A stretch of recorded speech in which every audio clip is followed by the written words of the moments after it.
India TV YouTube channel को subscribe करें और बेल आइकन दबाएं।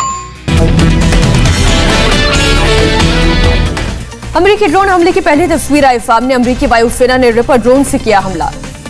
ISIS के ठिकाने पर ड्रोन हमले की तस्वीर भी सामने आई। मिडिल ईस्ट के अमेरिकी बेस से उड़ा था ड्रोन। अमेरिका ने किया काबुल ब्लास्ट का बदला। अफगानिस्तान के नांगरहार में ISIS के ठिकाने पर किया ड्रोन से एयर स्ट्राइक। इस स्ट्राइक पर अमेरिका ने किया दावा, हवाई हमले में काबुल अटैक का प्लानर मारा गया। पेंटागन के मुताबिक 36 घंटे में ही काबुल ब्लास्ट के प्लानर को ढूंढकर मार गिराया गया। हमले में एक भी नागरिक की नहीं गई जान। काबुल ब्लास्ट के बाद बोले थे अमेरिकी राष्ट्रपति बाइडेन, अमेरिकियों को मारने वालों को बख्शा नहीं जाएगा। काबुल हमले में 13 अमेरिकी सैनिकों की मौत हुई थी। अमेरिकी एयर स्ट्राइक के बाद अफगानिस्तान के पूर्व उपराष्ट्रपति अमरुल्लाह सालेह ने किया ट्वीट, लिखा सिर्फ एक शब्द रेसिस्टेंस यानी बदला। काबुल में हो सकता है एक और आतंकी हमला। अमेरिका ने अपने नागरिकों को एयरपोर्ट से दूर रहने का जारी किया निर्देश। काबुल एयरपोर्ट पर फिर से हो रही है फायरिंग। फिलहाल किसी के घायल होने की खबर नहीं। अमेरिकी चेतावनी, बचाव अभियान को है बड़ा खतरा, अगले कुछ दिन बेहद खतरनाक। अमेरिकी राष्ट्रपति जो बाइडेन को नेशनल सिक्योरिटी टीम ने दी जानकारी। यह भी बताया गया कि काबुल एयरपोर्ट पर सिक्योरिटी और बढ़ाई जा रही है। यूएस आर्मी के कमांडर्स ने बाइडेन के सामने रखी इस्लामिक स्टेट खुरासान से निपटने की आर्मी ऑपरेशनल प्लानिंग। बाइडेन ने कमांडर से कहा, ऑपरेशन के लिए जितने भी अप्रूवल चाहिए मिल जाएंगे। काबुल हमले में मरने वालों की संख्या 182 तक पहुंची। मरने वालों में 169 अफगान नागरिक और 13 American marine commando. Kabul airport पर ब्लास्ट के बाद गंभीर रूप से घायलों के दम तोड़ने का सिलसिला जारी। अपनों की बेहतरी के लिए अस्पताल के बाहर बड़ी तादाद में लोग जमा। काबुल एयरपोर्ट पर अटैक को लेकर पेंटागन का बयान है कि सुसाइड बॉम्बर ने हमले को दिया अंजाम, दूसरा धमाका नहीं हुआ। काबुल में 2 ब्लास्ट के बाद जारी है अंतिम संस्कारों का दौर। आज सुबह कई अंतिम संस्कारों की तस्वीर आई। काबुल हमले में ब्रिटेन के 3 नागरिक भी हताहत। मरने वालों में 3 लोगों में एक बच्चा भी शामिल। ब्रिटेन के पीएम बोरिस जॉनसन ने कहा, अफगानिस्तान से नागरिकों को लाने के लिए जमीन आसमान एक कर देंगे। एयरपोर्ट पर हमला करने वाले फिदाइन ने पहनी थी 25 पाउंड के एक्सप्लोसिव बेल्ट। ऐसे हमलों में अमूमन सुसाइड बॉम्बर पहनते हैं 5 से 10 पाउंड के एक्सप्लोसिव बेल्ट। फिदाइन के विस्फोटकों में भरे थे शार्पनर, जिससे दीवार के पार मौजूद अमेरिकी सैनिक भी जद में आ गए। तालिबान की क्रूरता का एक और वीडियो जारी। बीच सड़क अफगानी नागरिक को पीटते नजर आए तालिबानी। अफगानी पत्रकार ने ट्वीट किया वीडियो। काबुल एयरपोर्ट पर एक बार फिर विमानों की आवाजाही शुरू। एयरपोर्ट के बाहर पहले की तरह भीड़ भी जमा। काबुल एयरपोर्ट की सैटेलाइट इमेज आई सामने। C-17 विमान में अपने सामान ले जाते नजर आए लोग। एयरपोर्ट के नॉर्थ वेस्टर्न गेट पर पहले से कम संख्या में खड़े दिखे लोग। विस्फोट के बाद तालिबान ने काबुल एयरपोर्ट के बाहर सुरक्षा घेरा बढ़ाया। अब लोग किसी भी चौकी से नहीं जा रहे हैं। तालिबान से बचकर 3 अफगान भाई पहुंचे अमेरिका के नेब्रास्का। 10 दिनों में 4 देशों के रास्ते पहुंचे अमेरिका। काबुल से 109 लोगों को लेकर रोम पहुंची इटली की आखिरी फ्लाइट। शुक्रवार की सुबह तक इटली ने कुल 4900 से ज्यादा लोगों को सुरक्षित निकाला। स्पेन ने बंद किया काबुल में फंसे लोगों को निकालने का अभियान। स्पेन ने कुल 1900 अफगान नागरिकों को सुरक्षित निकाला।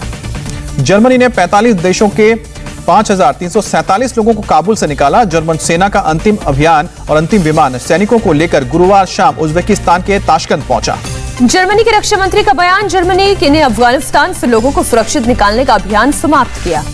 फिर जागा इमरान खान का तालिबान प्रेम का। तालिबान ने सबको माफ कर दिया। इमरान खान ने की तालिबान की तारीफ। कहा, सरकार में सबको शामिल करेगा तालिबान। सभी देश सरकार बनाने में करे मदद। तालिबान के साथ सफल बातचीत के बाद तुर्की ने काबुल में बहाल किया दूतावास। अपने राजदूत और राजनयिक कर्मचारियों को दूतावास में वापस भेजा। तनाव के बीच काबुल एयरपोर्ट के बाहर जवान ने पेश की मिसाल। सेना का एक जवान मासूम बच्चों को पानी पिलाता नजर आया। लोग एक दूसरे की मदद करते दिखे। अमेरिका ने शुक्रवार को 12 घंटे में काबुल से 4200 लोगों को निकाला। व्हाइट हाउस ने जारी किया आंकड़ा। 14 अगस्त के बाद से अब तक 1,09,000 से ज्यादा लोगों को रेस्क्यू किया गया। तालिबान के साथ काबुल हवाई अड्डे की सुरक्षा के बारे में जानकारी साझा करने पर बोला अमेरिका। विदेश विभाग के प्रवक्ता नेड प्राइस ने कहा, तालिबान हक्कानी नेटवर्क 2 अलग-अलग संस्थाएं। तालिबान और हक्कानी नेटवर्क के बीच है मजबूत रिश्ते। अमेरिका ने पहली बार 2012 में हक्कानी नेटवर्क को आतंकवादी समूह के रूप में नामित किया था। पीएम मोदी ने कल फोन पर इटली के प्रधानमंत्री मारियो ड्रैगी से की बात। दोनों नेताओं के बीच अफगानिस्तान के घटनाक्रम और दुनिया पर होने वाले इसके प्रभावों पर हुई चर्चा। दोनों शीर्ष नेताओं ने काबुल एयरपोर्ट टेरर अटैक की कड़ी निंदा की। अफगानिस्तान में फंसे लोगों की सुरक्षित वापसी सुनिश्चित करने की जरूरत पर जोर दिया। पीएम मोदी आज जलियांवाला बाग स्मारक देश को समर्पित करेंगे। शाम 6:25 पर वीडियो कॉन्फ्रेंसिंग के जरिए होगा कार्यक्रम। जलियांवाला बाग के दरवाजे 1.5 साल बाद नए रंग रूप के साथ खोले जा रहे हैं। कार्यक्रम में केंद्रीय सांस्कृतिक मंत्री, पंजाब के राज्यपाल और मुख्यमंत्री भी शामिल होंगे। गृह मंत्री अमित शाह आज से 3 दिन के गुजरात दौरे पर आज दिशा मीटिंग में लेंगे हिस्सा। कल गांधीनगर लोकसभा क्षेत्र के विधायकों से करेंगे मुलाकात। चेन्नई में रक्षा मंत्री राजनाथ सिंह ने कोस्ट गार्ड के स्वदेशी पेट्रोलिंग जहाज विग्रह का उद्घाटन किया। विग्रह से कोस्टल सिक्योरिटी में इजाफा होगा। भारतीय तटरक्षक बल ने पोत विग्रह के कमीशनिंग के लिए आयोजित किया समारोह। रक्षा मंत्री बोले, पोत विग्रह की कमीशनिंग हमारी लगातार बढ़ती आत्मनिर्भरता को दर्शाता है। रक्षा मंत्री राजनाथ सिंह ने कहा, तटीय सुरक्षा में वृद्धि का दिख रहा है परिणाम। 2008 के मुंबई हमले के बाद से समुद्री मार्ग से कोई भी आतंकवादी दुर्घटना नहीं हुई। राहुल गांधी ने ट्वीट कर बीजेपी पर कसा तंज। लिखा, बीजेपी की आय 50% बढ़ गई। पूछा, आपकी कितनी बढ़ी? सिद्धू के ईंट से ईंट बजा देने की धमकी वाले वीडियो को ट्वीट कर कांग्रेस नेता मनीष तिवारी ने लिखा, हम आ भी भरते हैं तो ओ हो जाते हैं बदनाम, वो कत्ल भी करते हैं तो चर्चा नहीं होती। कानपुर की मेयर प्रमिला पांडे ने स्वरूपनगर थाने में महाराष्ट्र के सीएम उद्धव ठाकरे के खिलाफ दर्ज कराई शिकायत। सीएम योगी पर उद्धव की टिप्पणी को लेकर दर्ज कराया मुकदमा। तमिलनाडु विधानसभा में 3 कृषि कानूनों के खिलाफ प्रस्ताव पेश। मुख्यमंत्री एम.के. स्टालिन ने पेश किया। कर्नाटक के शिवमोगा में एनएसयूआई ने ऑटो ड्राइवर्स के साथ मिलकर किया प्रोटेस्ट। मैसूर रेप कांड को लेकर जताया विरोध। हिमाचल प्रदेश में कांग्रेस लीडर्स ने राज्य सरकार के खिलाफ किया प्रदर्शन। सेब के घटते दामों को लेकर प्रोटेस्ट। देहरादून में कांग्रेस पार्टी ने निकाली ट्रैक्टर रैली। विधानसभा में विपक्ष के नेता प्रीतम सिंह के नेतृत्व में विरोध प्रदर्शन। कृषि कानून वापस लेने और गन्ने के न्यूनतम मूल्य को बढ़ाने की मांग की। रामेश्वरम में स्पेशली एबल्ड लोगों ने किया प्रोटेस्ट। डिसेबिलिटी अलाउंस बढ़ाने की मांग को लेकर प्रदर्शन। कृष्ण जन्माष्टमी के मौके पर सीएम योगी आदित्यनाथ कर सकते हैं मथुरा का दौरा। योगी के स्वागत के लिए शुरू हुई तैयारियां। वित्त मंत्री निर्मला सीतारमण ने त्रिपुरा में 11 विकास परियोजनाओं का उद्घाटन किया। आदिवासी क्षेत्रों के विकास के लिए 1300 करोड़ रुपए देने का वादा किया। हनी सिंह ने कोर्ट से लगाई गुहार। वकील ने हनी सिंह के व्यक्तिगत पेशी से मांगी छूट। कोर्ट ने 3 सितंबर को पेश होने के लिए कहा। पत्नी ने हनी सिंह पर लगाए हैं घरेलू हिंसा के आरोप। मैसूर गैंग रेप के बाद मैसूर विश्वविद्यालय ने पुलाकरेली झील क्षेत्र में शाम को 6:30 बजे के बाद भी किसी के जाने पर पाबंदी लगाई। लद्दाख में 11,562 फीट की ऊंचाई पर शुरू किया गया मोबाइल थिएटर। दूर दराज के इलाकों में सिनेमा देखने के अनुभव के लिए शुरू किया गया मोबाइल थिएटर। देश में वैक्सीनेशन का बना नया इतिहास। पहली बार एक दिन में 1 करोड़ डोज लगी। वैक्सीनेशन का कुल आंकड़ा 62 करोड़ के पार पहुंचा। सबसे ज्यादा उत्तर प्रदेश में 28,62,649 डोज लगे। दूसरे स्थान पर रहा कर्नाटक। 10,80,000 डोज लगाए गए। 1 करोड़ वैक्सीनेशन पर प्रधानमंत्री मोदी ने ट्वीट किया, कहा भारत ने वैक्सीनेशन का रिकॉर्ड बनाया। हेल्थ मिनिस्टर मनसुख मांडविया ने जताई खुशी। ट्विटर पर लिखा, सबका साथ, सबका विकास, सबका विश्वास, सबका प्रयास। अमित शाह ने ट्वीट कर जताई खुशी। कहा, यह आंकड़ा नए भारत की दृढ़ इच्छा शक्ति और अपार क्षमता का प्रतिबिंब है। रक्षा मंत्री राजनाथ सिंह ने ट्विटर पर लिखा, यदि इच्छा शक्ति प्रबल हो तो कोई लक्ष्य असंभव नहीं है। असम के मंत्री का अजबोगरीब बयान। का भगवान के कंप्यूटर बना कोरोना, उन्होंने बनाई मरने वालों की लिस्ट।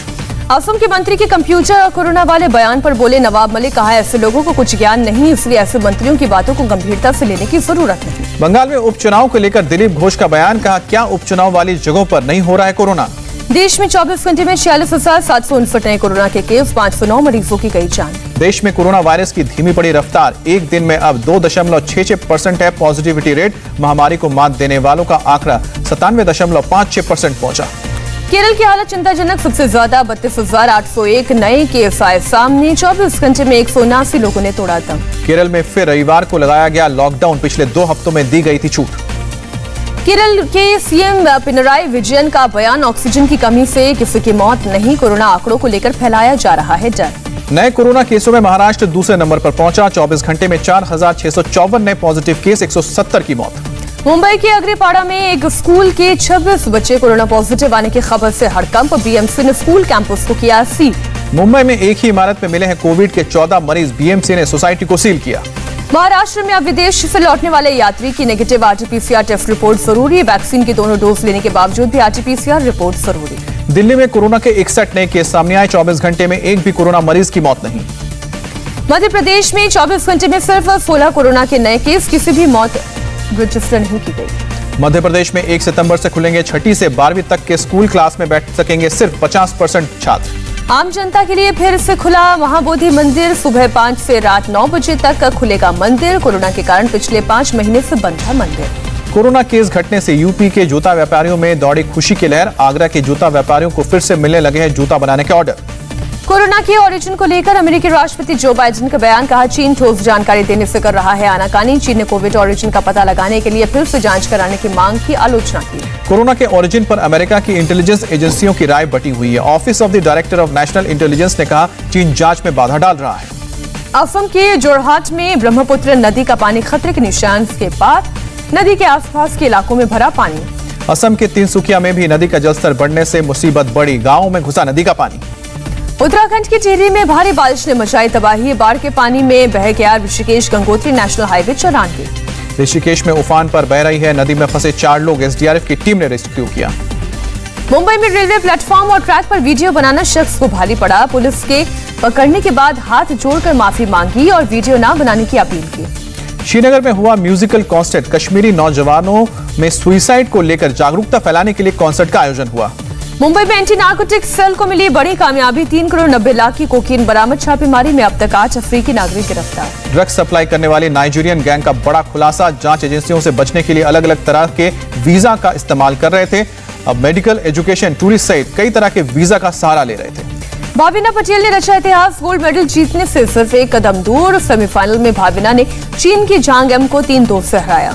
जीत के बाद भाविना बोली, अगर देशवासियों का प्यार ऐसा ही बना रहा तो गोल्ड जरूर जीतूंगी, मुझे अपना 100% देना है और वही दे रही हूँ। भाविना की जीत पर भारतीय पैरालंपिक समिति की अध्यक्ष दीपा मलिक बोली, भाविना ने चीनी खिलाड़ी से 2 साल पहले मिली हार का बदला लिया और पूरे देश का दिल जीता। लीड्स टेस्ट के तीसरे दिन भारत की मैच में वापसी, भारतीय बल्लेबाजों ने शानदार बल्लेबाजी करते हुए पारी को संभाला। तीसरे दिन के स्कोर 2 विकेट पर 215 रन तक पहुंचाया। चेतेश्वर पुजारा 95 और कप्तान विराट कोहली 45 रन बनाकर क्रीज पर मौजूद, भारत अभी भी इंग्लैंड से 139 रन पीछे। दूसरी पारी में खेलने उतरी टीम इंडिया के केएल राहुल के तौर पर पहला झटका पाया, उसके बाद रोहित शर्मा और चेतेश्वर पुजारा ने संभलकर बल्लेबाजी करते हुए रोहित शर्मा ने 59 रन बनाए। लीड्स टेस्ट में टीम इंडिया की जर्सी पहनकर बैटिंग के लिए मैच में घुसा भारतीय टीम का फैन सिक्योरिटी ने किया बाहर। टीवी के सुपरस्टार एंकर आदित्य नारायण ने छोड़ी होस्टिंग, कहा अब कुछ कंटेंट बनाना चाहता हूं। वेब सीरीज ब्रेक पॉइंट का फर्स्ट लुक आउट हुआ, टेनिस लेजेंड महेश भूपति और लिएंडर पेस की जिंदगी पर बेस्ड है फिल्म।